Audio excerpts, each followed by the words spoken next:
wacha tupongeje vitu kadhaa zile zimehappen. Mse wa Twitter alikuwa around. Hiyo itwa nani? Dempsey. So Twitter itwa nani? Like the founder. Alikuwa around hapa Kenya. Akidu? Alikuwa na meet like the tech community. So the tech community ya Kenya waga respected. So in the process I think alikubali kuinvest 245M kwa tech hapa kwa tech hapa Kenya. So damn. Yeah, that's interesting, man. So maybe I used to know some tech guys walikoga kulikuwa kana ile the hub si ndio? Bado iko? Yeah, I think wanafaa kwa so walikuwa pale sijui iHub or something. Yeah. You're going to go. Is that guy mwenye sijui kona only one? I think wako Ankole saizi. Jo walikuwa Galana Plaza juu yetu. Kama akaenda Ankole, just the next building. I don't know if it's still there. Hapo Ankole sasa kunaitwa iHub ikiwa hapo. Kwa I think kuna ijua hapo. Kuzata hapo ndio kulikuwa na ile vilasi wa Chinese walikuwa wameanzisha their headphones, PESA. PESA headphones walikuwa hapo. But I don't know who they used to test those shits, because those shits had zero bass and pia haikuwa high resolution sound. So I don't know, it was one of those. Alafu I don't know ka the Nairobi festival imeanza ama ndio ina plan kuanza. Imeanza. Si nimeona leo kina ilikuwa ni Jua na Clemo. When is today? Date? Leo imekuwa ni 9th. Yes. Ilikuwa nafaa kuanza 7th to something. Oh, okay. If I'm not wrong, but I could be wrong. Correct me. Yeah. So kila mimi nashindwa ni of course I support the idea, but Nairobi have the budget. Unajua? Like do you have the budget for a festival? Because hizi ma festivals za majuu, one of the things fanyaga zina thrive ni tourism, si ndio? Which tourist is leaving their country to come for the Nairobi festival? And only me niko Nairobi na nilijua hiyo shit jana. Because mi nilikuwa najua juu yake and vile nilionaga like the first time ile niliona Clemo, hata nilikuwa nataka maybe to get Clemo kuja hapa, which of course I'm sure it's not his idea, ni idea nani, but amekuwa hapo kwa front line. Since but uliona like ilikuwepo hata last year? Zizi ni idea nani Sakaja. Ni idea Sakaja, so ni idea majuzi. Ameshinda elections majuzi. So that's what I'm saying, like for a festival like this, walishinda election a few months ago. That's not enough time to prepare for a festival ile inaweza kwa sababu vile wao unaisema international. It's kitu tu maybe as a local kwa kuonyesha watu wanadu nini jo Holland watu wameamua hapa kunipatia heart attack. So kuna the Nairobi festival. So the question is, are you people attending? Like I said, mimi nilijua jana. So before but as a Nairobian you're not mimi siwezi simama katikati ya tao. Mimi ningejua mapema ningependa kwenda kuona right now. Freedom Park inakaa saa hizi inaitwa Freedom hiyo ya Uhuru. Mwakunyang'anya jina Uhuru. Inaitwa Freedom Park. I think that's but Freedom Park bado ni Uhuru Park. So Uhuru Park. Just because the other dude was called Uhuru. Because me najua nimesema hivyo from hiyo terminus ya Ma3. Si inaitwa wakiongea hiyo nini ya bus wanasema Freedom. Unless you ita nini ita hurt feelings za tuko sasa. Okay, sir, if we change the name of Uhuru Park tuanze kuita Freedom Park, pia Kenyatta Avenue basi tuanze si ule mseko alikuwa Kamau Muigai. That we change to what, because he also changed his name to Kenyatta. His name was not Kenyatta. That's how much that dude believed he owned this country. Maka he put the name Kenya in his name. Ajatu sawigio shit. This dude's name was not Kenyatta. Yes, Johnston Kamau Gengi. You see, so Johnson Kamau Gengi, you see. So that was not his name. So are we going to change everything just to because unajua itakuwa hard sana for Ruto kuname kitu yote after himself. Actually nilikuwa naangalia like talking about changing names. Naangalia tu Nyayo Stadium. Ni kam leo. Kuna tu just a sad state of affair. Like what happened to the Coca-Cola deal? Unajua nani wanted to like take that thing then wakuwa na imanage witetu Coca-Cola Stadium. I think alafu watu mkateta I think motherfuckers were like nah taibaki Nyayo. I remember kulikuwa na shit kaa hiyo like it's a national treasure sijui nini. No, that ni national garbage. Okay, if that's what you say. So if it's changing names na kitu ikiwe kali then well ikiwa hapo it was just deplorable. Si kitu hata ni kitu tu ilikuwa tu hapo but iko tu mbaya. So kama ana change names ikuwe something better, an upgrade ni sawa. Alafu Nyayo ile kwa viti ama bado nikalia mawe cause kasa iko na viti Nyayo siwezi kumbuka nani kukaa kitako kuzejo sasa shida ni hawezi kaa kitako jumatako inachomwa wewe alafu then tuseme ni game intensive. Sina joni ile ya up dakika moja umeamka umekaa chini umeamka umekaa chini. Mimi niliendaga hapo game ya Gor Iko Gor na Posta Rangers chomwa matako hapa hapa Gor hakushinda. Jaisa hiyo game je niko like this Posta people you know my ass is literally on fire. Jaila like hacheza nini Jaisa hiyo game. Hapo ndio patriotism yangu ilifika. Sikuagi that patriotic so but talking about football naitwa nani iko busy kwanza lazima tu apologize. Remember tulitalk shit hapa msemaga like if I'm wrong I'm going to apologize. Ababu na Mwamba akienda kumit Infantino tuli dismiss kasema this is bullshit it worked. Kenya's ban was lifted unajua hivyo. Okay. And then akamit Olunga. Alafu majuzi ametoa nani from retirement Wanyama. So Wanyama ametoka retirement which I'm wondering is that a good idea? How old is Wanyama right now? I don't know but you're 91. Mtu akisha retire retire just go like unajua. Okay Ian we know what you tried to do there but no dude no I didn't try to do it but it's in the paper so just see ameuliza. He's there but mi lakini vile sinaga skill unafikiria ati saizi nikienda tu pahali nijipate ati neza bend ma free kick like Beckham hiyo enda kwa the 16-year-old sensation shauri yenyu buda jo mimi nilikuona I've been seeing you niko like fuck you that was not me you are doing Iko Nini with a 16-year-old sensation unacheza ni okay about bringing back football it's okay ni poa but where are they going to play? Sikuna zile stadiums zinafaa kutengenezwa I think kuna zile stadiums kobole ama sita zilistopiwa na the handshake sindo.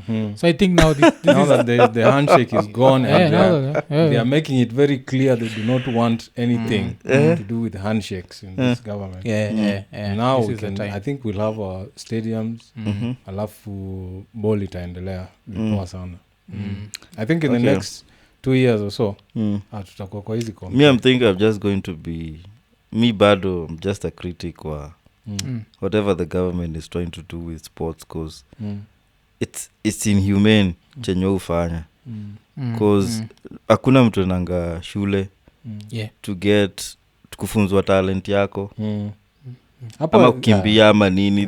These niggas they even mnatafutanga facilities they think that ati wase kukimbia uko iten barefoot ni kitu ina encourage. It's not. Sinagonga no human is limited. So now the fact that kuna hiyo we are blessed kwa hizo nyanja tofauti za mchezo tunaweza cheza rouge kwa Napier grass tunaweza kimbia barefoot tunaweza chapa nini ball za makaratasi and they think that that's the bare foundation every sport. But so, I think unachokilona sahau ni Kenya supendaga vile suzitaga sob stories unajua we love that shit of I came from nothing to something cheki and sometimes we don't even fact check our bullshit like I remember there's this one thing where when Ruto akiingia into power alikuwa anasema as he's proven that the son of a nobody can end up being president and that was the most bullshit statement ever because Jomo Kenyatta was the son of a nobody. Literally the son of a super nobody. Wajua hivyo Jomo. Yeah. Moi was the son of a fucking super nobody. Yeah. Kibaki the son of a unajua hata buda Kibaki anaitwa nani? That's how nobody Kenya the only son of a somebody was Uhuru. Si ndio? Yeah. So hatufact checkigi watu inakuwaga like you just spew some bullshit. And that's why now you see majuzi Charlene Ruto ameenda pahali alafu akaanza kutoa zile za pia yeye ni the daughter of a nobody and she used to sell smokies. So Alright. kuna watu wamemtetea. Ulicheki kuna dem alitokea akasema amemtetea which it's perfectly fine for me. Yeah. If you sold some Yeah, smokies and samosas Made and profit, eggs it's okay. and whatever, Yeah. it's okay. But my question is, what type of a shitty ass dad was this guy? Like he was a millionaire by then. Yeah. Like how shitty are you? To sell smokies. Watoi wako The profit margin would be bullshit. Yeah. Afu shanotige smokies za Kenya vile utengenezwa kwaga lazima uzispice up. So matime waga zinaikuwa nyanya katikati. Afu hizo nyanya uharibika. Buda jo ni nini umeniuzia hii? So uko Daystar where the administration literally has a stick up its ass. Unajua Daystar is to me no disrespect to watu walienda Daystar but msema that's not a university, that's a high school. Daystar, Strathmore, those are high schools where you get degrees because the rules there the rules the high school. Was it going independent? Real universities need this public shit. Akina University of Nairobi, Kenyatta University where Kenya kafastia kana kuja akiwa na flat stomach anatoka hapo na tumbo imefura. Isile I think akina Daystar ukikam na tumbo imefura na mboya place inaitwa Kajito. You can't even be expelled. Like they even check your dress code.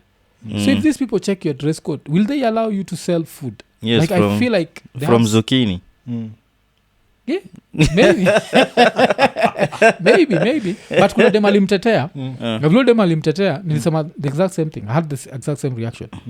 If she knew me Charlene alikuwa ananijua alafu you people started attacking her, I'd release a video, I saw her, I bought from her, alafu na wing kila like hala on the side. We need that tender unajua. So na understand kwa nini udem alimtetea. If she used to sell smokies I guess it was for fun because I'm looking at the profit margin. It was for fun. Profit margin alafu like how many smokies are you selling? And like what for? What for? And do people know you're the daughter of no see like what care. For unajua si ati ni fair alikuwa nakosa na hakuwa na hakuna siku moja ako like shit mtoto wapi mayai would just be hating but it's because at this rate the next person ni fiti budaki ashatoka but at this rate if Ngina Kenyatta decides to run ama one of the nenes utasikia some other bullshit. I used to suffer budako yuko kwa pesa you suffered nini ama ni grand budako.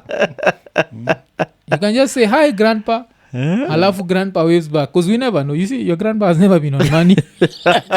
So you don't know if your grandfather is on money, maybe you can just say hi grandpa and more money prints itself. Yeah cause kuna watu wengine just by hiyo jina tuna hiyo jina ya mwisho unaweza isema tu mahali invoke vitu like yani jina na Kenyatta people can you can owe people money and then unawaambia unaona hii simu mimi huongea na nani unacheki unaweza shtua watu na wakupatie tu dofo so but you don't really need to say for them I mean not say ati ni Charlene or something ni hiyo story ni kama vile ututulami ukam to Kenya to do charity work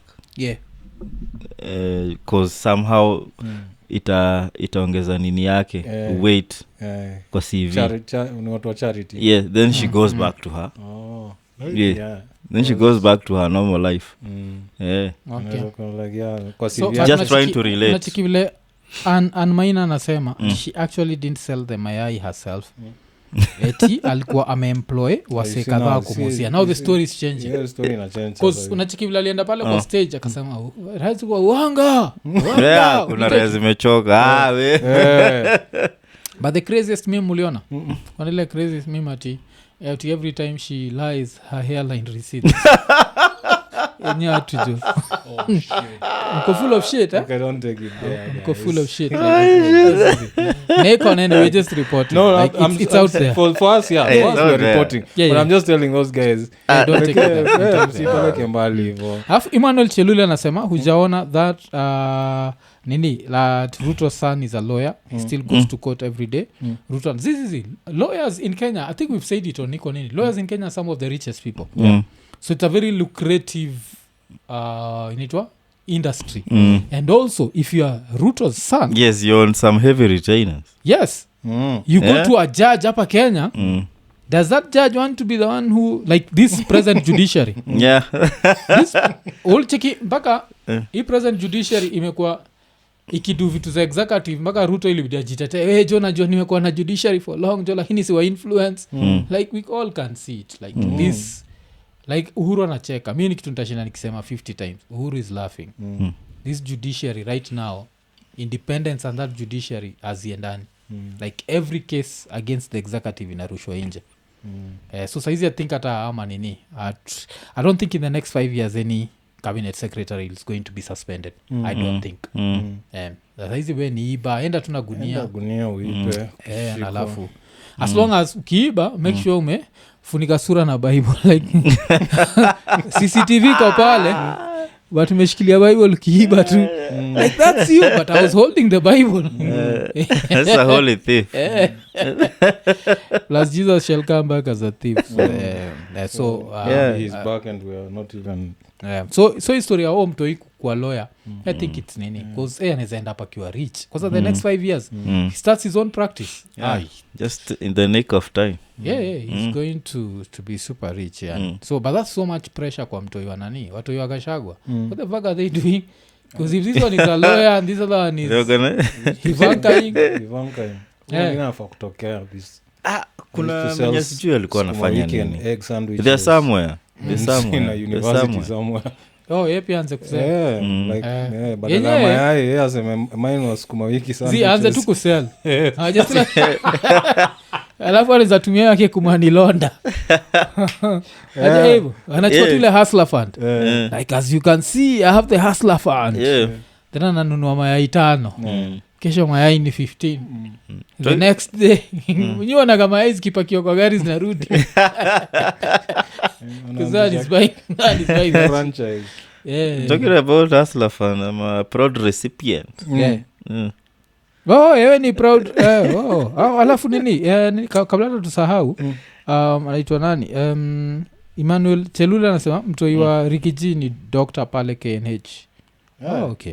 Yeah, nilijua Okay, kuna then mse. Yeah. alafu ati moja iko tech alafu talking of Kenyatta National Hospital kuna interview ya Matata ile na drop next week Yeah. there's a horror story from that place yani Kenyatta Hosi imefika level why are we even surprised unajua like una horror story damn kwanza mparo wako ulikuwa na wakuko Yeah. damn man should we look at you different Nope. oh, okay Because I'm ready to defend. you got an education because of that of course it's not everyone who's bad Yeah. because like your story the way it starts it's a very good thing someone goes through this then one asshole makes a mistake Yeah. so there's always that one freaking asshole making everyone else look bad Because there are also a lot of doctors. Sahi, they are making a killing in their private clinics. Na hizi private hospitals. And actually maybe employees of Kenyatta. So wakuwe hapo hivyo sijui wananukiwa makwapa for like 2-3 hours. They do a lot of neglection nini. And then wanaenda wanajenga jina in their private whatevers. So yeah, it's serious actually there's a mtoi wa prominent CS somewhere wenye alikuwa one of wale watu waliacha scissors. scissors kwa tumbo ya mtu Yeah. because there's nothing you can do to them they protect each other So you sign. Hiyo kitu wao kupatia unasain hapo yani mi nilisema from now on sitakuwa na I don't care how much they scare you just take your time and read that shit asema ze mi walini scare I had to sign it because that guy was like It just happened, boss, hey. Alafu unajua kitu You might pierce your kidney. wacha tukue realistic if you sue Kenyatta National Hospital and you win the case will they pay you? They won't. Unajua hii country lazima unajua kitu nikatiaga na hii country the fact we act like the law works. The law doesn't work. The law works for a few people. Like, and then when it comes to the corporations it doesn't work. Kuna I think kuna village pale ilikuwa nini coast that village kulikuwa na lead poisoning. Kwa lead poisoning kazaliwa kama michizi. So I think they settled for like 5 billion. I've never seen like one of their kids. Those people should be a socialite. Jay Ona, you go like, oh, I came from no one is going to give you that money. So and if you're given the money or something, itaisha kwa lawyer. The lawyer won't pay you. Lawyer to receive the money because there's this bullshit that happens in Kenya. It does not happen in any other country where the lawyer receives the money. Where the fuck is the lawyer receiving the money? What you go shit? I'd want to know because we adopted our laws from Britain. I'd want to know, does that happen in Britain? Unajua hivyo Kenya any case you settle the money goes to the lawyer. Then lawyer decide vile atakukandia. You know I've gone through that shit. So unajua vile ile nda ya kwanza vile nilipata. Kuzileta na juna kamlami fulani. Went through the lawyer. So tumeleta na juna mlami. Because that then multi choice told them lami like you have to settle with this dude. So now we went for these negotiations. So when we went for the negotiations, it's this lawyer who was paid. I had a liquid ass waiting for my until I got it. I was like, hey. Na kuko na katax hivi on top of what you had agreed. You know there's that percentage like if you get a settlement. Ilikuwa like the Kibaki government was still fresh, so no. There's a little bit of honesty. There was a little bit of nini. But praise of fresh air. But you just know. So where any case that you have, if you're going to settle, it's going to be your lawyer who receives the money. And the lawyers you are messing with here, the good lawyers will get you that settlement. Yakina Ahmed Nasir. People who, if they decide to be dishonest, there's no way Ahmed Nasir unampeleka wapi. Cheki. Like even the judges are afraid of that dude.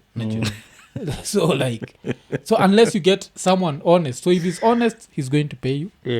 And I'm sure there are a few honest lawyers out there because kuna tunyorosha watu na sana they end up missing because maybe ananyorosha the wrong people.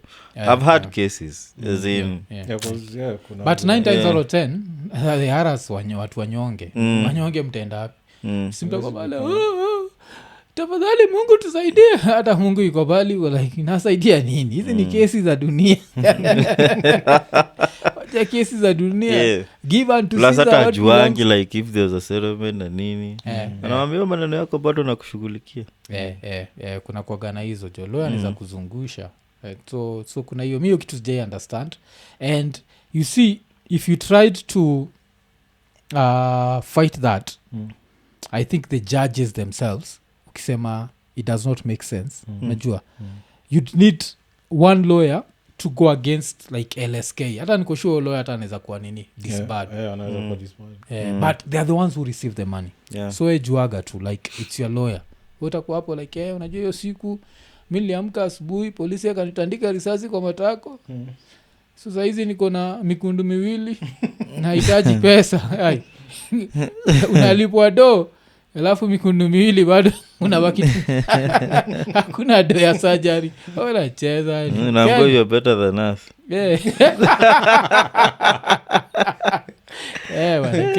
Kenya ni serious na kama ni lawyer na unatusikiza unaweza to advise kwa nini uchukua do ya watu.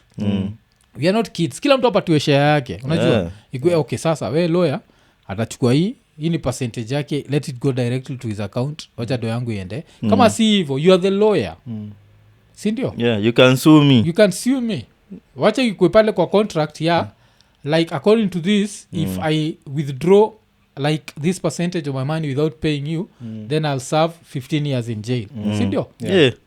We'll pay you your money. We trust ourselves more than we trust you. I mean trusting my lawyer Kenya because he country like julize like how a country of poor people like majority poor people has billionaire lawyers.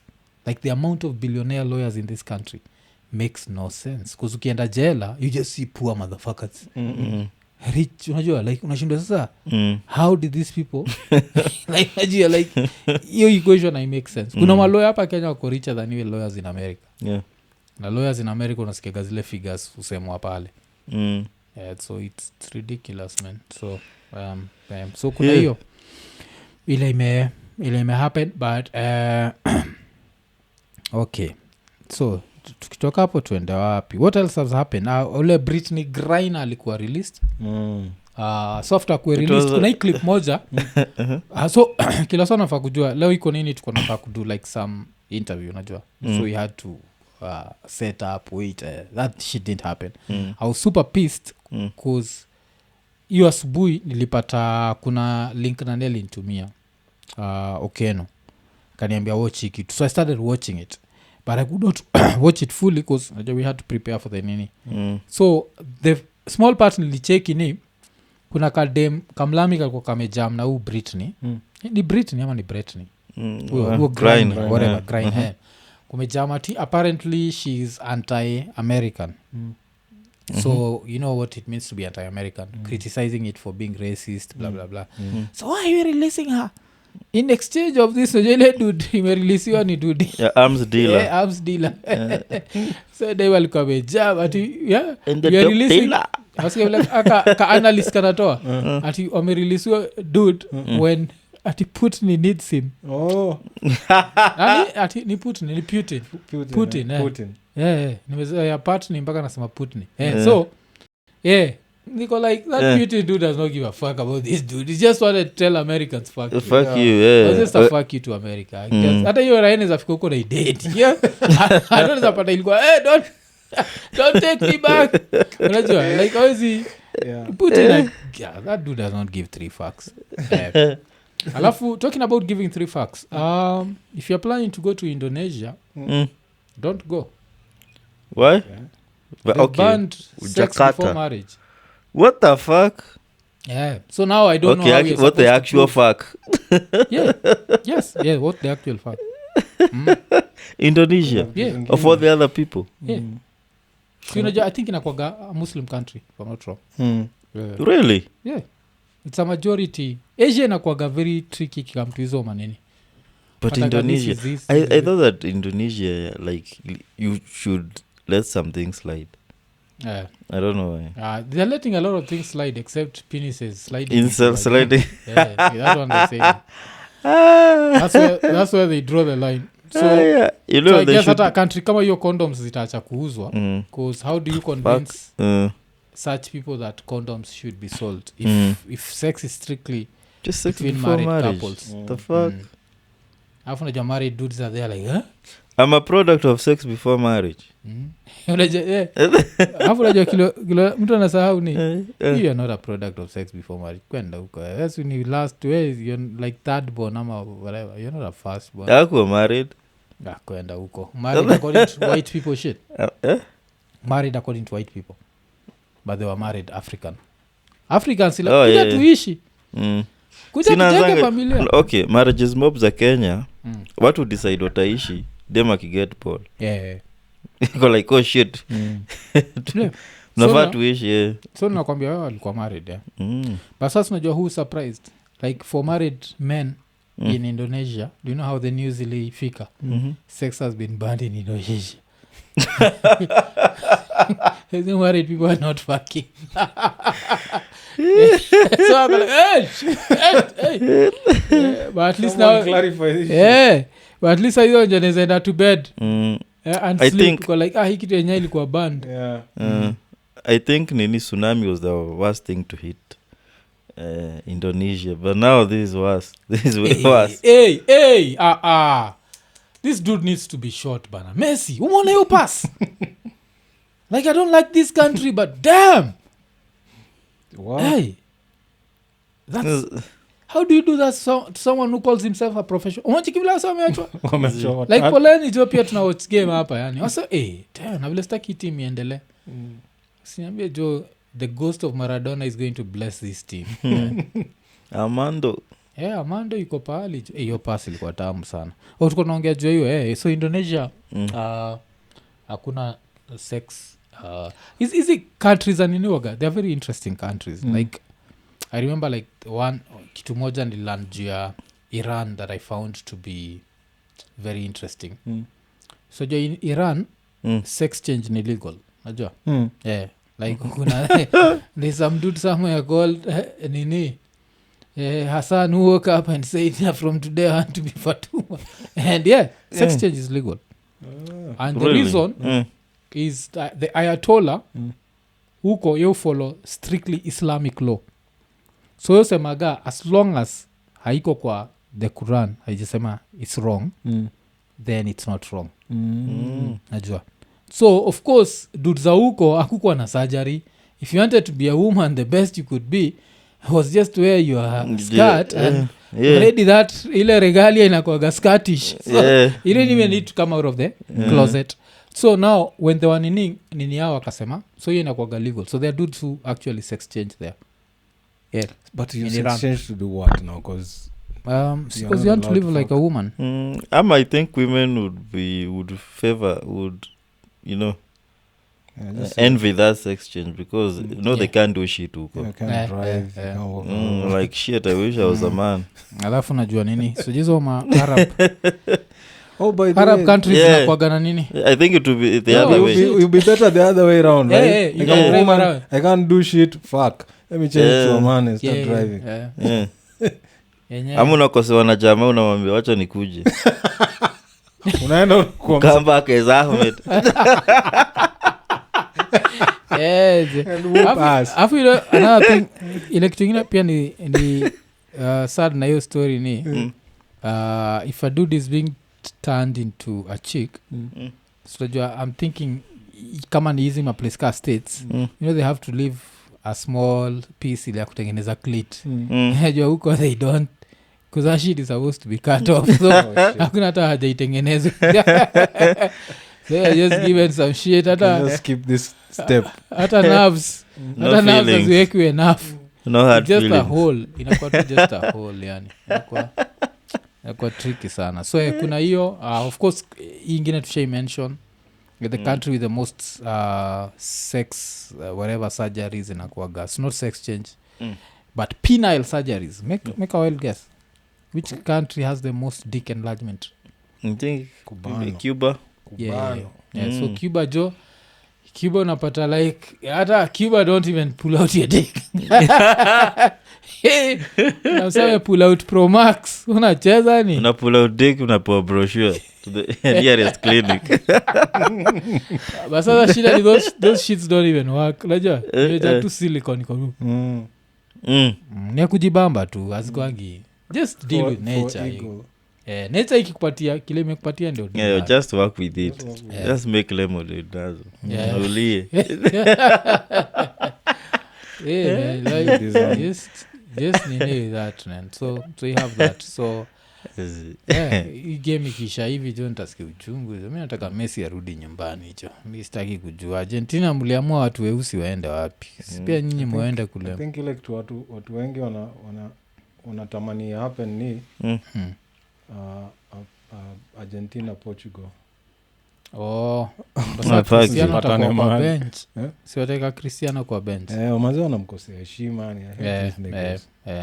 kuna hizo maujinga zao za so alafu 13,000 people to lose jobs as bars close in Nairobi residential areas so ishit mi nimekuwa nikifikiria problem ni noise problem si alcohol a lot of people in these flashy neighborhoods are not the sort of people who drink and then go home singing so joga slum shit you know that changa shit turns you into America Got Talent inakutaliki to America Got Talent very fast so shida ni noise just get rid of the noise tupunguze people let's keep the whatever's open sojua like ni hii speaker kubwa hii 300 watts ni ya kazi gani mi ushindwa kuna kitu hainimeki sense but I think also Mof tunasahau saizi si tuna reason ka watu wazima watu wako na cause seriously why do you need that fucking thing making so alafu uko hapo bado una struggle kuongea na mtu why if you went there to have fun, have a drink and enjoy yourself, that loud thing is unnecessary. Yeah. The fuck. And I mean, like, yo, loud music ikiwa band, like the clubs still stay open. Dudes, we kwanza wanze kusikiza awase wa you guy. Ushaisikia any you guy dude kikwambia like, hey, you guy that place was Junai, akunaga, that place had chiles, you guy kunywa. So dudes go there for drinks and chicks. And so vice versa. Because even chicks want dudes. Let's not lie to ourselves. Yeah, but how do you know? Oh, the music, I wanted some good music, I wanted to dance. Like dudes are not even trying to dance. You can still dance when it's not blaring down like yeah, but it's just tutu ndio. I think kuna okay, let's tukue tu fair. Kuna watu wameamua sasa hivi ndio Sakaja amesema let's get the best out of this situation.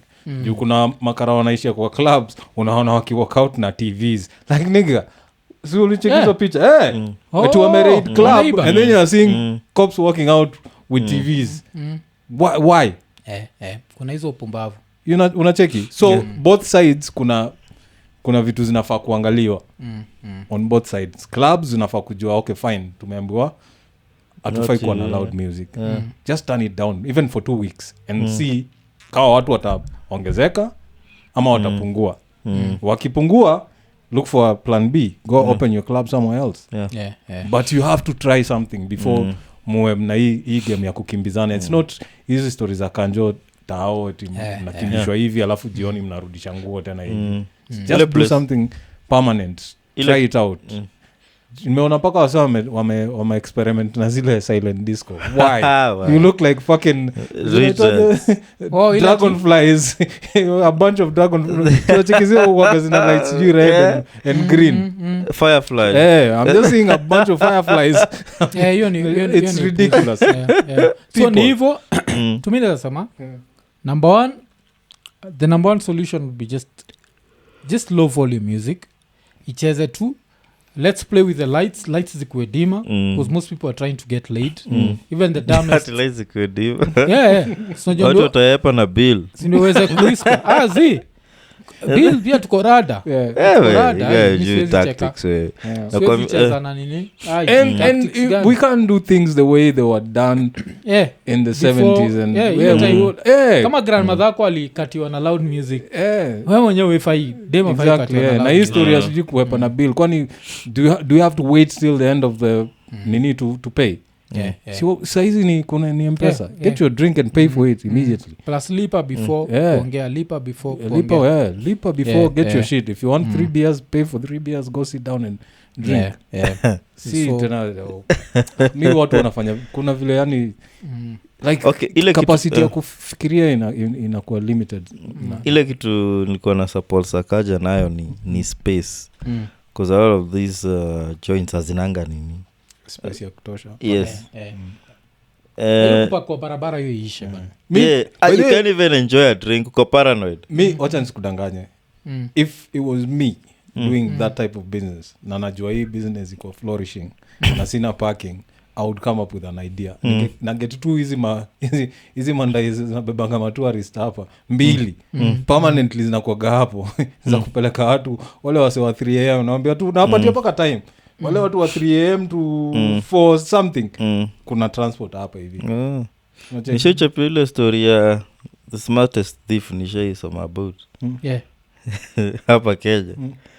Najua alikuwa amepeleka nini ka brochure kake taxi aso taxi lakini alikuwa mgondijo.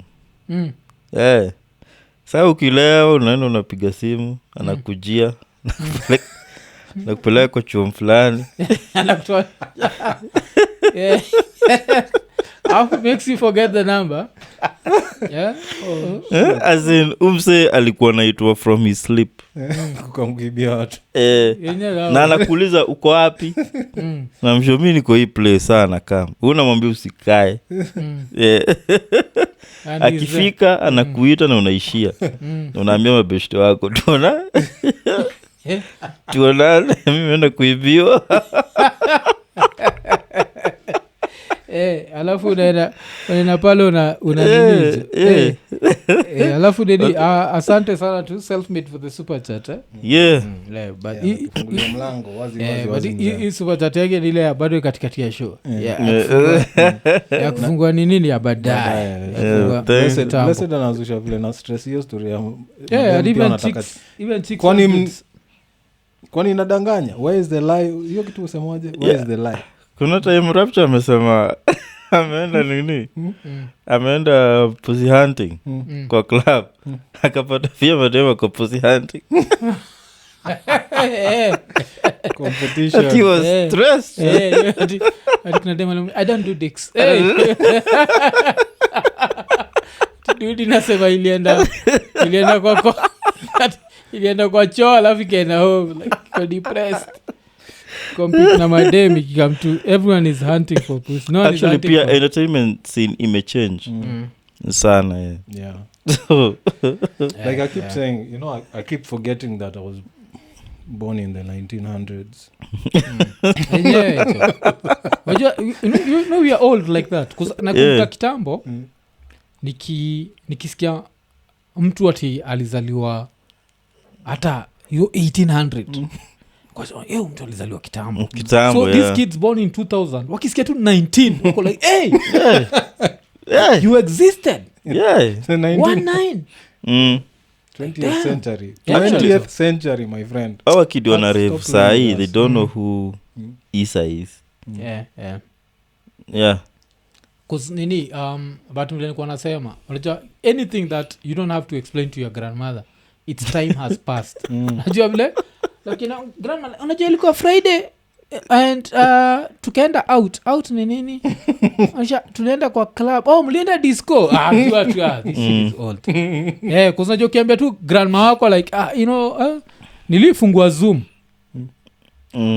the Zoom ni nini uanze kuexplain unaongea you see as long as your grandma can understand that shit tulienda disco tukaelewa grandma is still with you after kulewa tuka make bad decisions grandma is still with you it's time to change let's do something different we need to do something different of course I think maybe it takes sakaja kumake watu wa change there's always ile kitu inafanya watu wana turn around and go into a new format of doing things maybe sakaja although pia yana choma kiasi but so good so kuna hiyo alafu apart from hiyo of course tukistick na vitu zimehappen ni on Friday the Friday ile saa leo ile siku tuna record show kulikuwa na leta ya Radio Africa ile inabonga juu ya like mass firing unajua by kwako wanaenda kudo mass firing so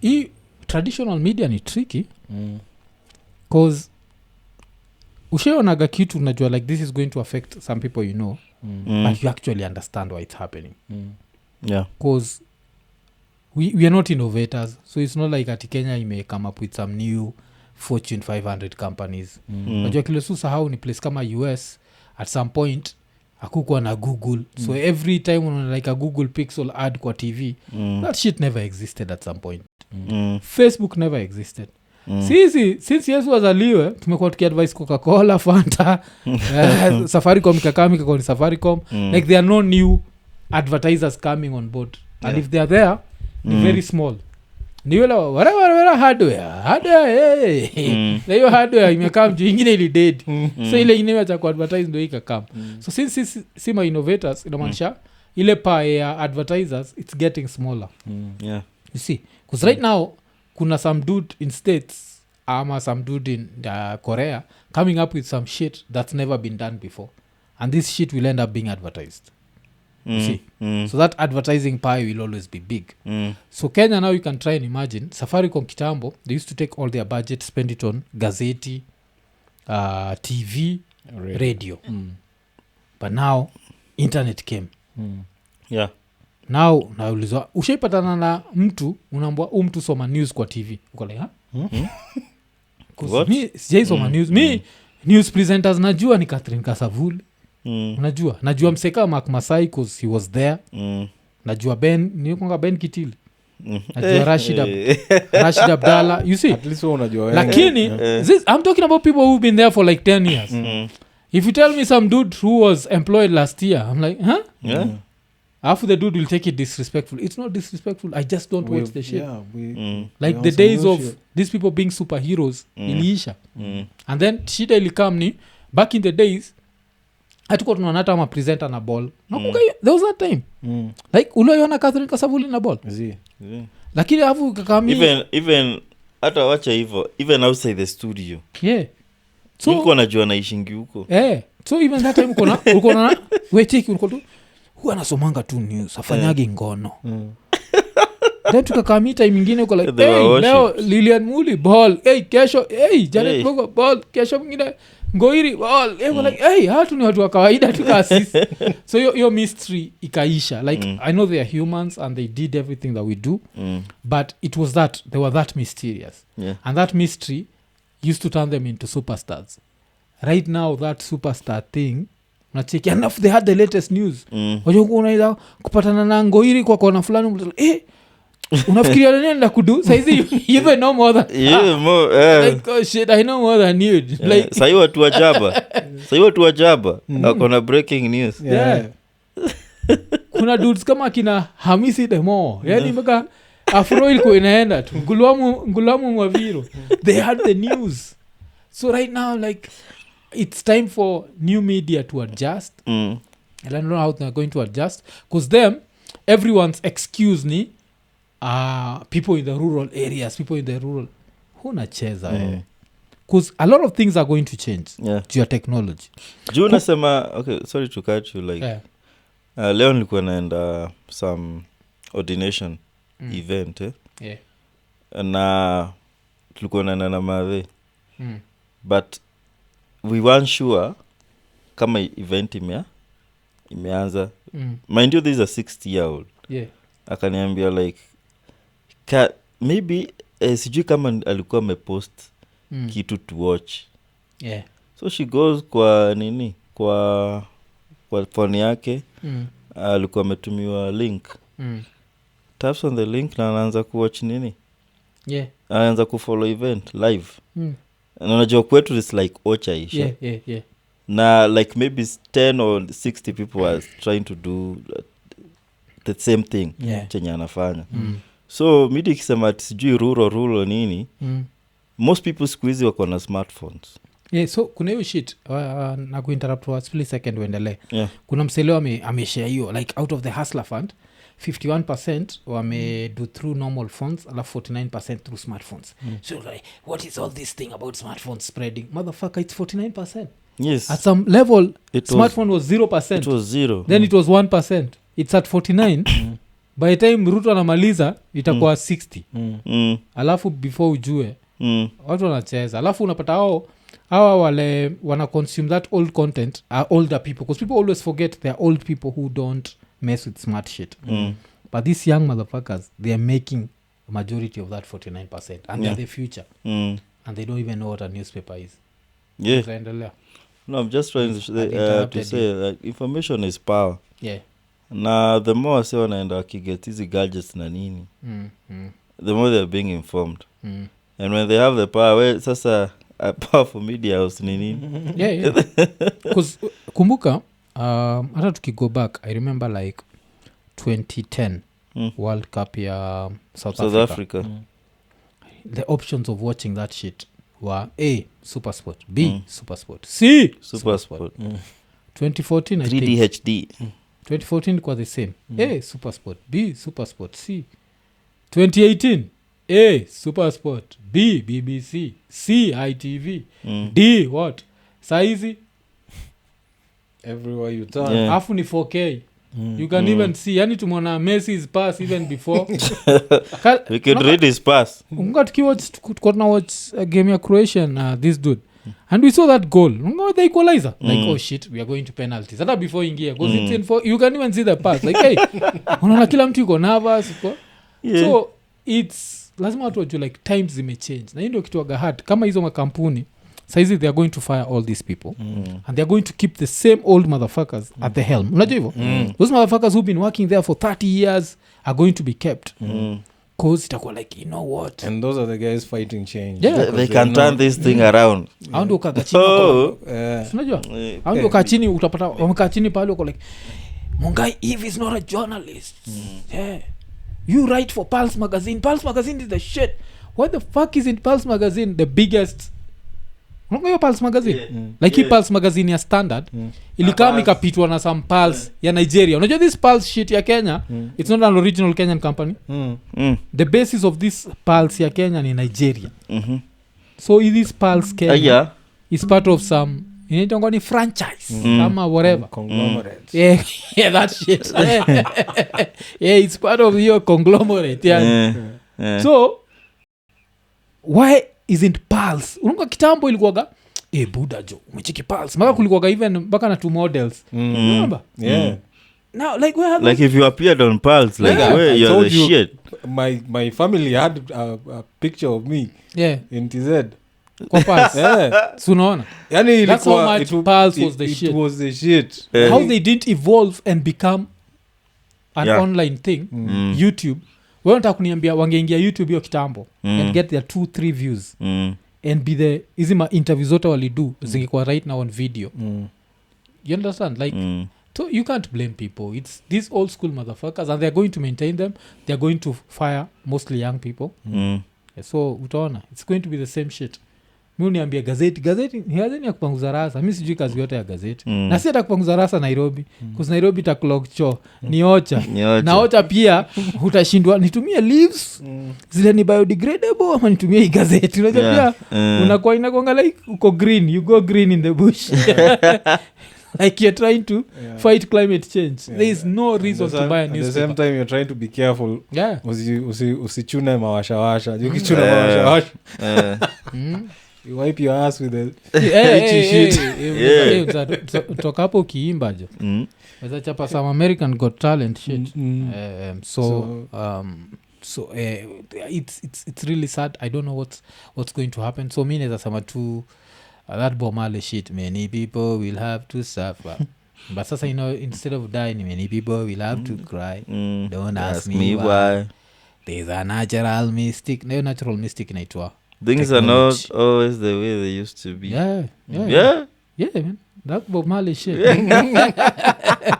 Like it's going to get worse. Like you don't even lie to yourself. Mi neza cheka sana saizi nikipatana na some radio presenter. You have to face reality now. Okay. Like saizi ukipatana na radio presenter unajua vile ma radio presenter kupewa angaliaga rasa kaa sisi you're doing a podcast yes but you'll be crying with Neymar unacheza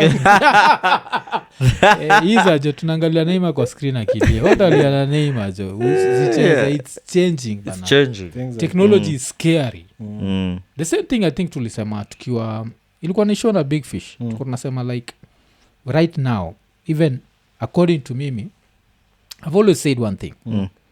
I'd never ask if my father was alive. I'd never ask him for sexual advice. Why? I'm most sexually experienced than that dude. I don't care whatever, but that's number one. Number two, I feel like right now, if you're not satisfying your woman in this age where technology can satisfy her, uko in trouble. Because right now, even learning about sex, information is there. Like vile musemaga ile unaenda pale unaona ka zip kabaka ko it's there. Like what the fuck is that they talking about? Like like there's so much information. That's technology. So technology is changing everything. The way we work, the way we live, the way we fuck. Unacheki. Because even hata saizi kile musema like if you are a rich woman, don't do that Martha shit. Remember Martha, the pregnant woman? Buy a gadget. Alafu you have some dude called kitu inanuka nini? Iko nini inanuka biba? Nia kus nini mgongo iko hizi. Nia fresh. You understand? Because hizo napata tidem ni mdosi fucking some poor dude risking life in Karen for life in Dandora. You're dumb. Like at some point it made sense. Namba ile shit ya ati Alejandro alikuja kukata fence, could trim hedges. And this then ended up trimming other things. You see. it made sense during Yeah. our grandma's time. Right now that shit makes no sense. Order your shit, get 50 orgasms, live happily ever after. Yeah. History ya human touch, hiyo ni bullshit. Like right now technology, everything, the way we cheat has to change. Yeah. The way we Like live it's super hard to cheat these days, man. Yeah, it's hard also. Like Google knows where you are. Yeah. Your grandmother knows where you are. Yeah, Zach, when unafaa kutuambia how is cheating nowadays? Kutambua why ain't you switching on the camera? Because kitambo that shit was easy. Yeah. Yeah. Me, I'm easy out here by myself. I don't. Yeah. No. Yeah, hautaki you're out here cheating, eh?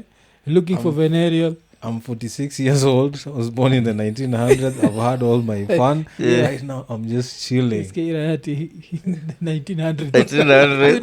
Fuck that shit. It is making that shit look like like it's 1800. He was born in the 1900s.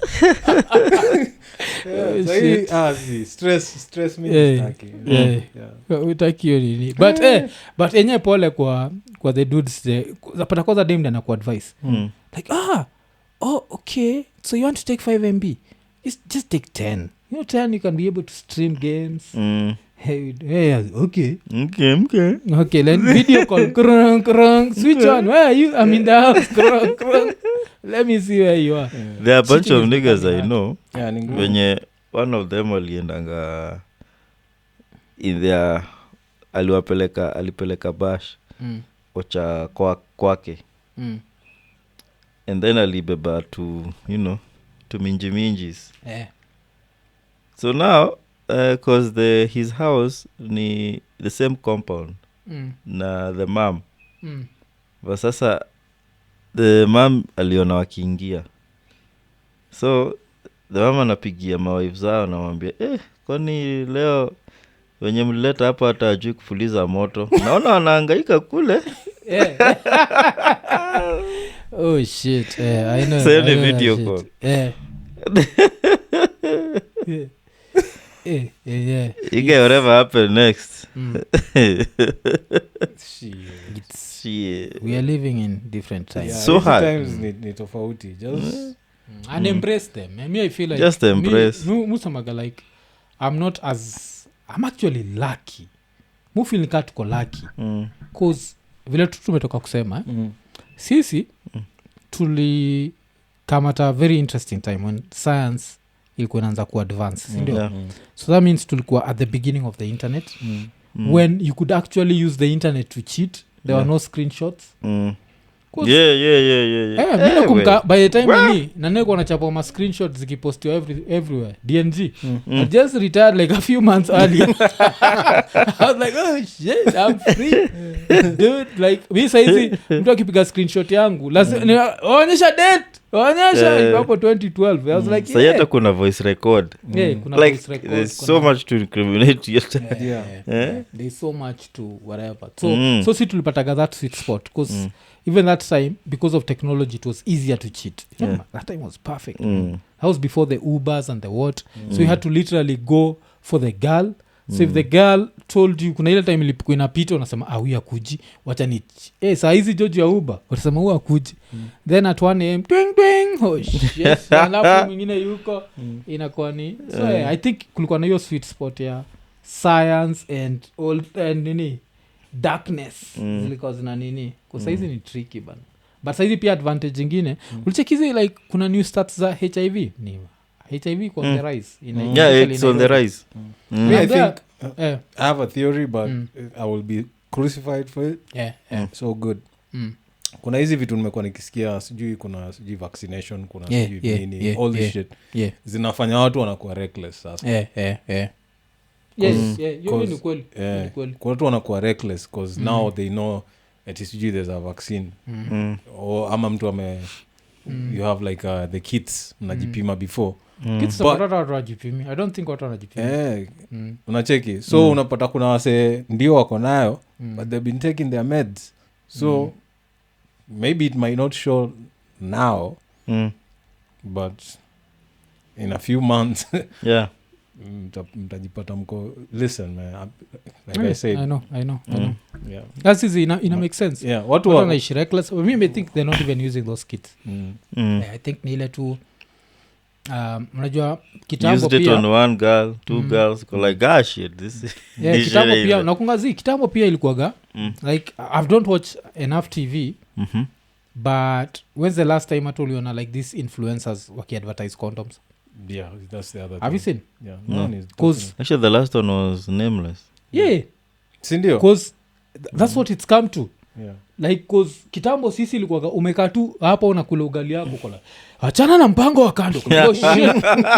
Ukimwi inaua like, the information was there it was like everywhere when mpaka your nameless ilikuwa ile ya kuvalisha nini ilikuwa ile ya kuvalisha umbrella condom ilikuwa siene nini bila trust mfukoni yeah you remember so there was that shit so I feel like yo nini vile ilikama kiasi kaisha like the campaigns zime nini because influencers are doing some crazy shit like tulibonga jo ile ad ya Njugusha alifanya ya IPRA sindio electron whatever ile wa fala imeenda kuiba petroli kalipuka that shit was hilarious yeah nani pia amepatiwa a contract na the same dudes that shit is hilarious yeah Terence Creative so ya Terence IPRA still dealt na mambo ya stima so ati sojaviliwaga caretaker so is a caretaker on a block alafu hakuna stima so sijo maintenance wanaanza kujichocha tuwezi ishi hivi tunaishi kama wanyama hakuna stima na hakuna maji alafu one of the tenants anasema mimi najua kudeal na stima the dude goes there and gets shocked so the humor is wilaswa IPRA amekam atget character Terence na mse awe bado hujakufa amka tu wewe it's a funny skit jua and you see now if they're advertising IPRA I'm thinking like I've never seen anyone advertising condoms like all these I've seen so many online ads yeah siona no so condom kwani wamejiamini aje cause them shits who I think me na a few other people are buying the rest were afu I think pia jua pandemic tulikam tukajua sahizi ile ugonjwa ina exist tu ni corona tu tulisahau ukimwi yuko alafu Anmaina anatukumbusha pia kulikuwa na ile ya tumechill mama ile tumechill used to do that kwa ghetto PSI ya PSI ya kufurahisha wale watu wako na stick up their ass kuonyesha watu hiyo wame nini but hakuna mtu alikuwa amechill wake watu walikuwa na nini sana not chill in that shit Africa is also Russian roulette mimi muza maga hivyo like pia there's amount of the same way even with wealth hard work helps but there's also an element of luck najua pia I think with akina HIV there's that element because whoever you're hitting raw might be out here like yeah being hit raw elsewhere kwanza kwa in these streets cause pia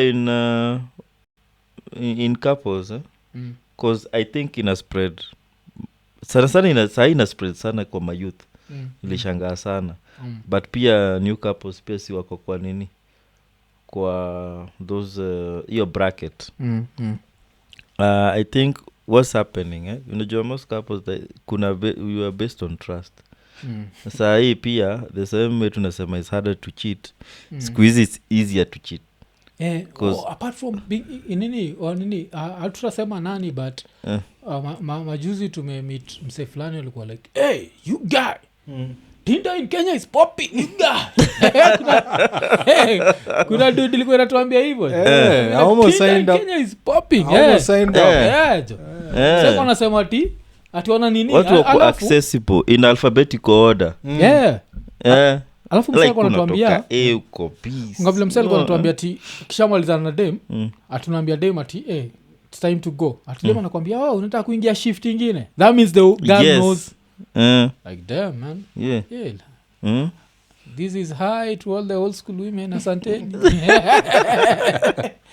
because this new school ones damn man the fact that they are readily available sahi kuget mse you don't even have to do some smoke signals like akina Zaki in 1900s Sikia vile tunaenjoy hiyo.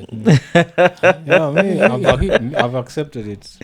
Yeah, so it's easier. Never wrote a letter. As unaweza tuma Did you ever write Glovo. a letter?